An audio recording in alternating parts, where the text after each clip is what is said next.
I never wanted to believe nepotism could cut this close. Family meant loyalty. It meant shared memories of summer road trips, backyard barbecues, and whispered dreams late at night under a canopy of stars. But when your boss is your cousin, your parents' shared bloodline, and he rips the rug out from under you, it feels like betrayal in stereo. It all started 6 years ago, when I first joined Meridian Dynamics straight out of business school. My grandmother had co-founded the company back in the 80s, and when she passed away, the board looked to her family for leadership. My cousin Aaron, 3 years older, climbed that ladder by default. He went to the same elite schools, interned with the same consultants, and wooed the board with his polished veneer.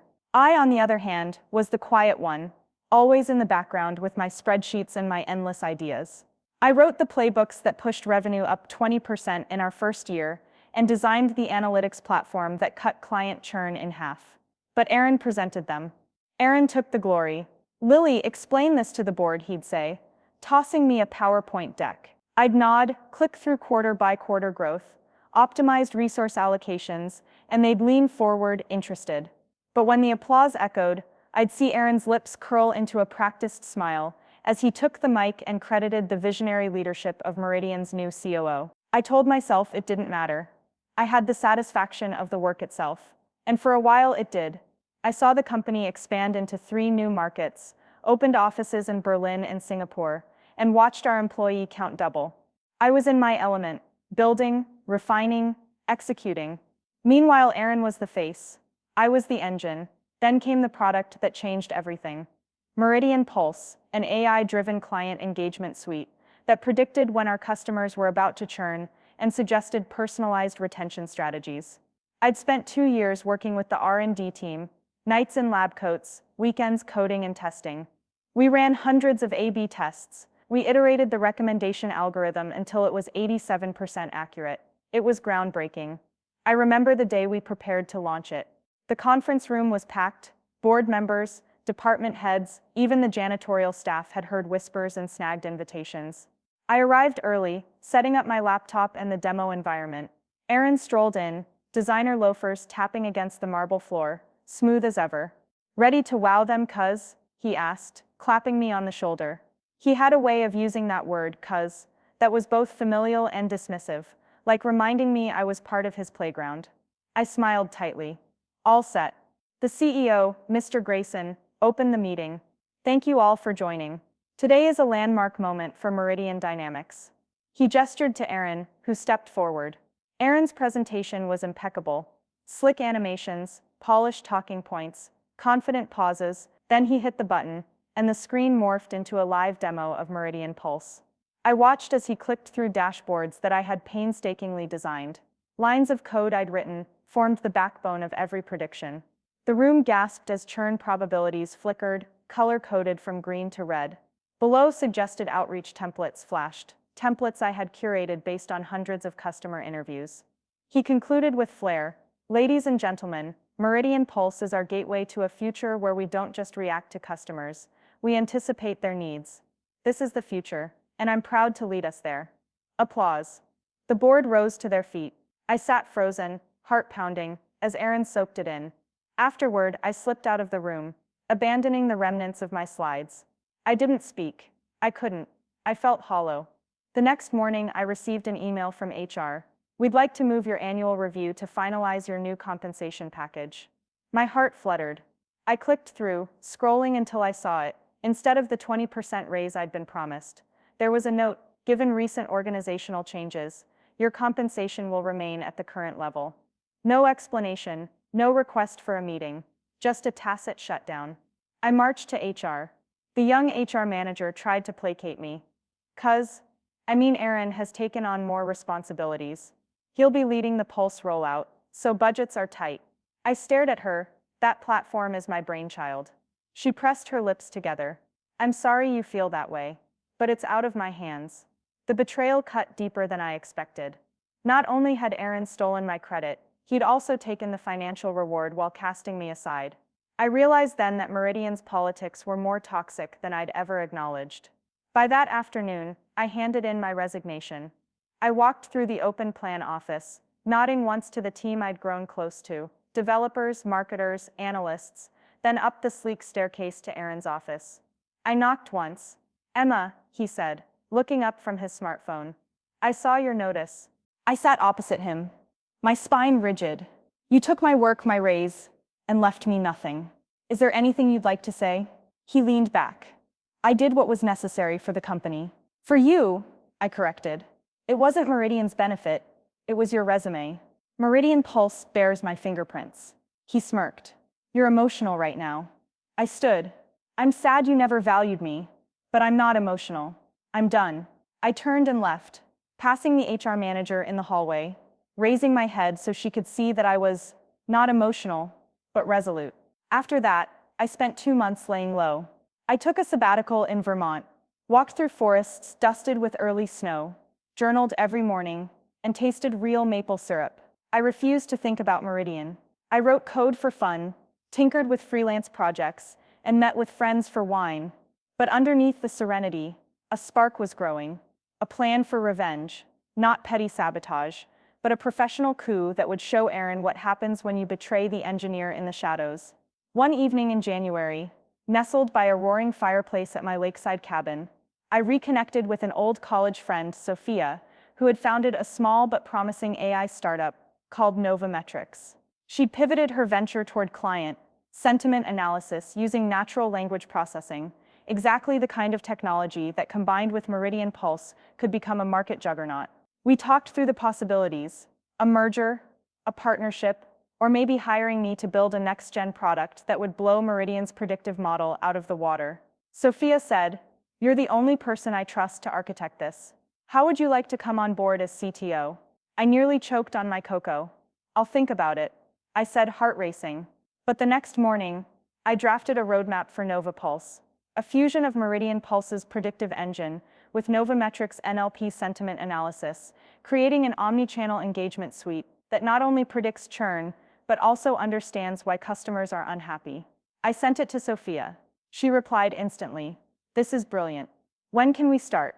When I returned to New York, I negotiated a generous package, a sizable equity stake, full autonomy over development, and the promise that Nova Pulse would launch within 9 months. I assembled a dream team: Alex, a former Meridian data scientist I'd mentored, Jasmine, a UX wizard from my freelancer network, and Raphael, an AI researcher I'd met at a conference in Berlin. Each believed in my vision, and in the justice of showing the world what a real leader could build when trusted. Meanwhile, I quietly acquired insider knowledge about Meridian's upcoming release cycle. I learned that Aaron planned to announce Meridian Pulse 2.0 at the industry's annual conference in October.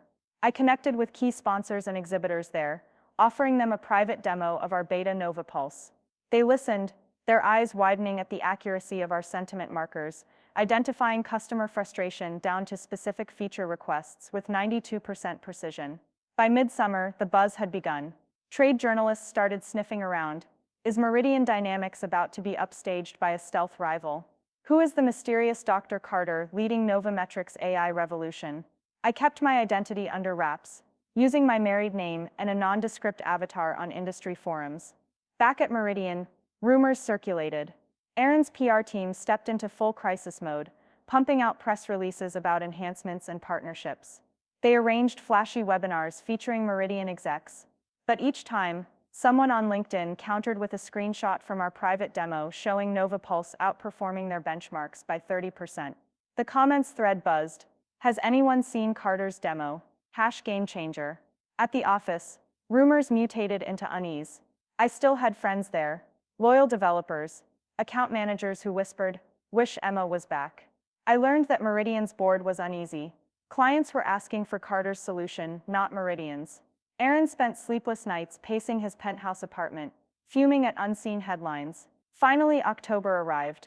On the night before the conference, I hosted a VIP preview event at a sleek Soho loft, wall projections of New York's skyline, signature cocktails named the Reformer and the Architect, and a hush-hush atmosphere. I met one-on-one with major accounts: Eastbrook Financial's CMO, the VP of Marketing for a Fortune 500 retailer, the head of digital transformation at a global logistics firm.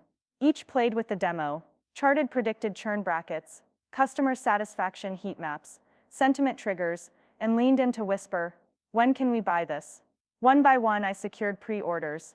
I sent contracts for Q1 rollout, plus consulting retainers. I watched their eyes light up as they grasped that this was not just an upgrade, it was a revolution. The next morning, the conference hall roared with applause as Meridian's exhibit opened. Aaron took the stage, beaming. He launched Meridian Pulse 2.0 with cinematic flair, laser lights, booming soundtrack, rhetorical flourishes, but no one cared. Attendees were already standing in line for the Novometrics booth, wielding tablets that displayed real-time proofs of concept. When Aaron's speech ended, the floor emptied to our side. I watched from the VIP balcony, sipping sparkling water, as clients and journalists crowded around our tables, cameras flashing. Then came the moment of reckoning, an impromptu debate organized by the conference moderator. Two titans of AI engagement, the banner read. Aaron in one corner, me in the other, though they only knew me as Dr. Carter. The moderator asked pointed questions. How do your models handle live sentiment shifts? What about deployment scalability? Each time Aaron spoke, his words were polite but cellulose thin. When I answered, I cited our live beta results, named methodologies, showed real-time demos on my laptop. The audience leaned forward. He shuffled his notes. After the session, the moderator turned to the crowd. Looks like we have a clear winner. Laughter rippled. Aaron's face tightened. Some of his board members in the front row exchanged anxious glances. That night, the industry press lit up. Novometrics dethrones Meridian at annual AI Summit, Dr. Carter's NovaPulse. The new gold standard, what Meridian didn't see coming. The headlines stung like hail. I let them wash over me, satisfaction tempered by the knowledge that I'd reclaimed not just professional glory, but my self-respect.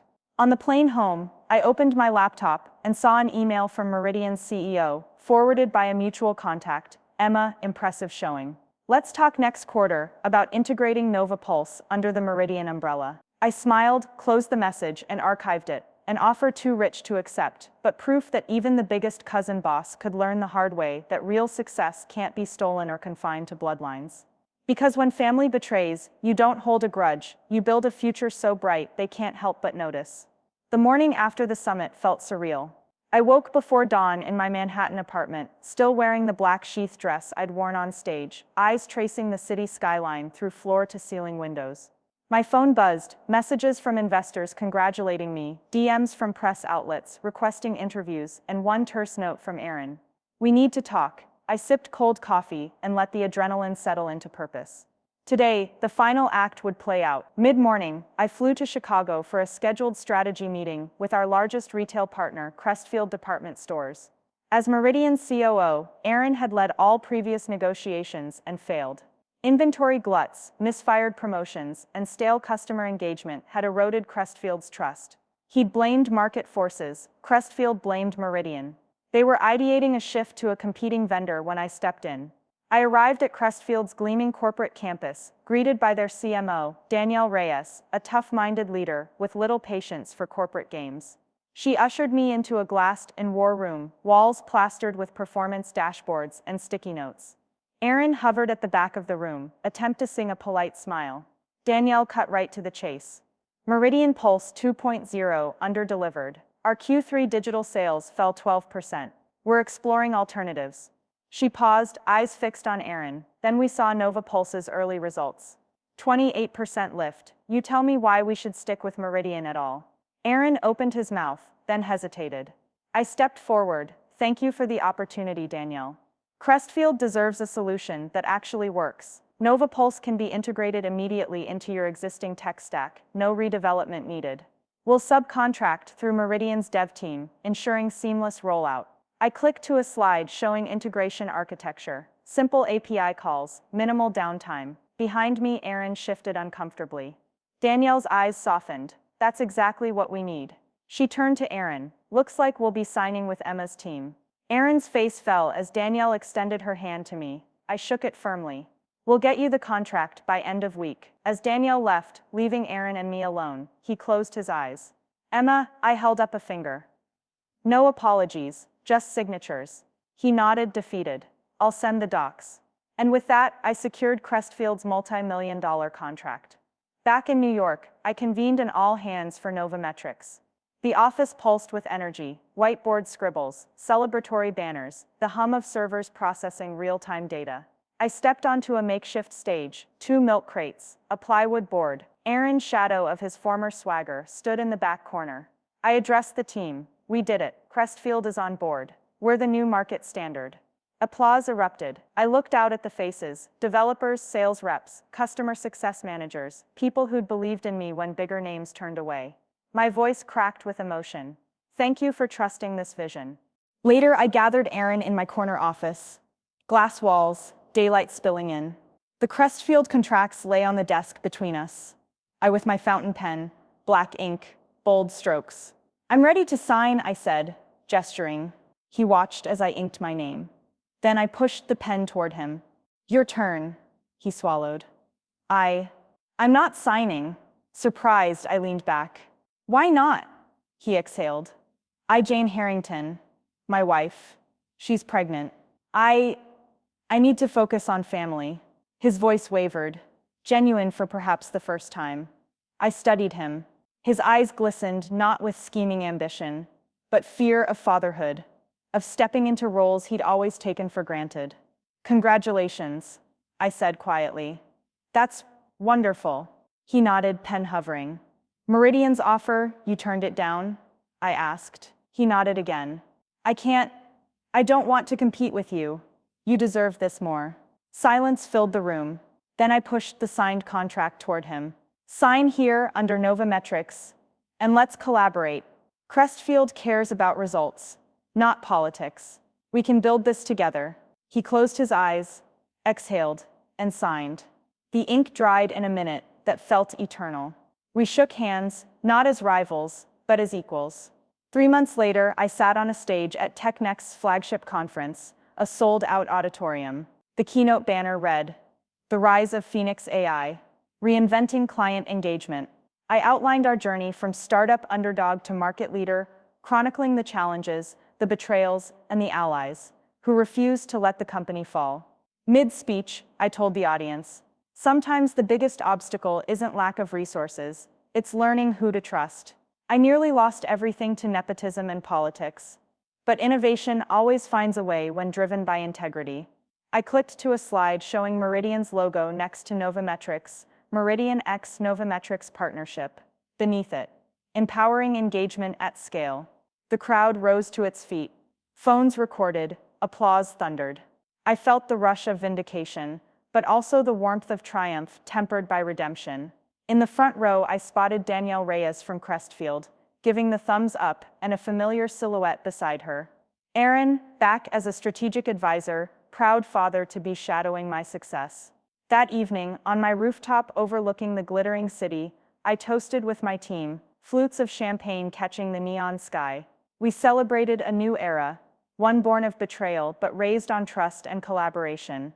As the city lights danced, I reflected on the journey. Nepotism had tried to silence me. A betrayal had nearly ended my career. But I chose not to seek revenge, only to reclaim my voice and redefine leadership on my own terms. By forging alliances, unveiling ruthless innovation, and extending a hand to an enemy cousin, I turned a family feud into a partnership that shattered old paradigms. In that golden glow, I realized the final twist. True success isn't just about outsmarting adversaries. It's about rising above, elevating others, and building legacies that honor both ambition and integrity. And in that moment, I knew not just my boss, but the entire industry would never forget the name Lily Carter.